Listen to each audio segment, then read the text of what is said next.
The more that Attorney General Pam Bondi and the Trump administration try to get everybody to stop talking about Epstein, the more suspicious things seem. As of this moment, the Epstein files are still not here. They were here. They were on a desk, and then they weren't on the desk, and then they said that they don't have the files. Apparently, a gentleman named Jeffrey Epstein, who was sex trafficking hundreds of people. There were hundreds of victims of this, but apparently acted alone. There are no files. And then maybe tomorrow they will have the files. And it turns out all the files were written on with lemon juice on paper. Oh, they just had to hold them up under the light. But to watch Pam Bondi have to go from, and it's the same that happened with Bongino and Patel, to go from conspiracy theorist to reasoned expert is just chef's kiss. Oh, there's a minute missing from the prison videos. They had security camera footage from the prison, but there's a minute missing from 11:59 to midnight. And that minute, man, you can fit, how many conspiracies can you fit on the head of a minute? Like, you can fit them all. And watching Pam Bondi have to go, I get it. Minute is missing, but it turns out there's a very simple explanation, and it's somewhat innocuous. So it's not the sinister motives that everybody thought it was. So I'm sure that will take all the air out of this conspiracy, because I've just explained to you there's a very reasonable explanation. First of all, it should have come out a long time ago. Professor Dershowitz wanted it out. And by the way, he is one of the best attorneys in this country. I know him. I know his wife. That's a great family, and they've been dragged through hell on this. I want to know why AG Garland and the Justice Department are so quiet on this tonight. They're out there labeling parents domestic terrorists, yet they're saying nothing about this. And these documents were so slow to come out.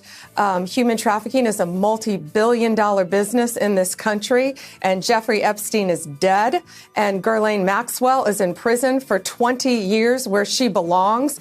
And if people in that report are still fighting to keep their names private, Sean, they have no legal basis to do so unless they're a child, a victim, or a cooperating defendant by some chance against some potential case against Ghislaine Maxwell. And I think Mark Garagos, as a great criminal defense attorney, will back that up as well. Why do you think the feds went along with this? It doesn't make sense. Well, ask the feds. I can tell you why I think they went along with it. Yeah. We had a very, very strong federal defense. It doesn't matter how many young women he may have had sex with in Palm Beach. The government had to prove that he transported them in interstate commerce, and they couldn't do that. They had a very weak federal case and a very strong state case. So the deal we arrived at was he would plead to a state charge, serve 18 months, and would not plead to the federal charge. That's very common. The job of the criminal defense lawyer is to get the best deal he can for his client. The job of the prosecutor is to do justice. The job of the judge is to make sure that justice is done. Right. But the job of the defense lawyer is to defend the client to the best of his ability in all ethical ways. I did that. I'm proud of it. I will continue to do that. I've done it for 55 years. That's my job. Would anybody want a lawyer who would not defend them zealously? Of course not. This is not an opinion. This is a fact. I have seen, remember, I was accused falsely in the Epstein, and ultimately I was completely cleared. The woman admitted that she may have mistook me for somebody else and withdrew all of her lawsuits. And so from day one, from the day I was accused, I said I want every document out because I knew every document would prove I was innocent. So let me tell you, I know for a fact documents are being suppressed, and they're being suppressed to protect individuals. I know the names of the individuals. I know why they're being suppressed. I know who's suppressing them, but I'm bound by confidentiality from a judge and cases, and I can't disclose what I know. But I hand to God, I know the names of people whose files are being suppressed in order to protect them, and that's wrong. Just out of curiosity, without names, are these politicians, business leaders, both? They're everything. And let me tell you, a lot of them are, at least one of them is somebody who was accused. Others are accusers. And the judges have said, if somebody calls themselves a victim, we're not going to give any information about them. But they may not be victims. They may be perpetrators.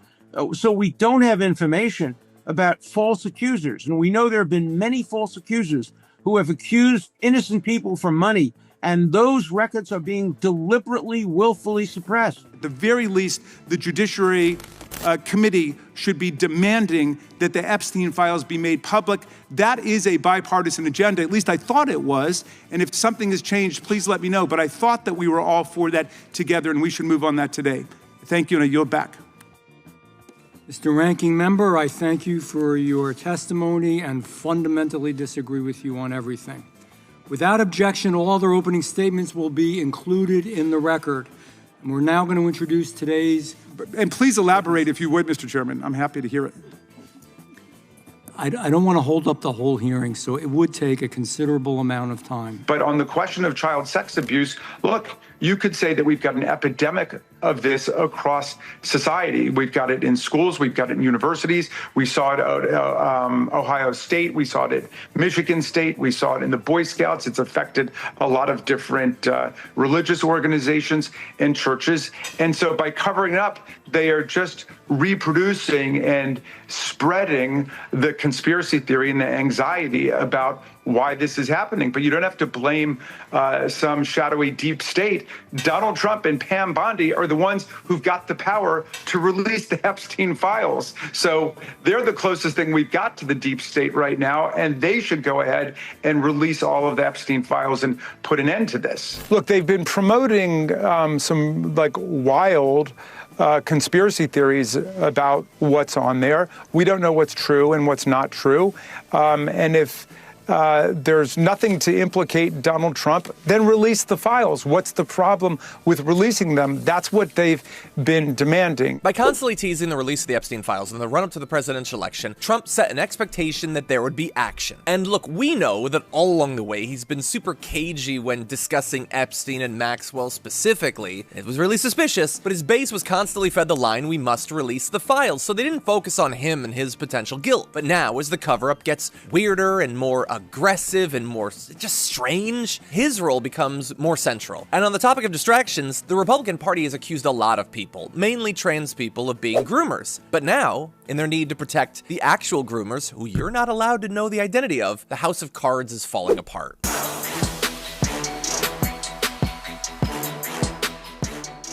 If you enjoyed that, then make sure that you never miss another video by subscribing. And if you want a little more, consider hitting the join button and becoming a member. So you're probably wondering, why would I do that? Well, when you do that, you get access to bonus content that I make every single week, and it's a lot of fun. You get custom emojis and more.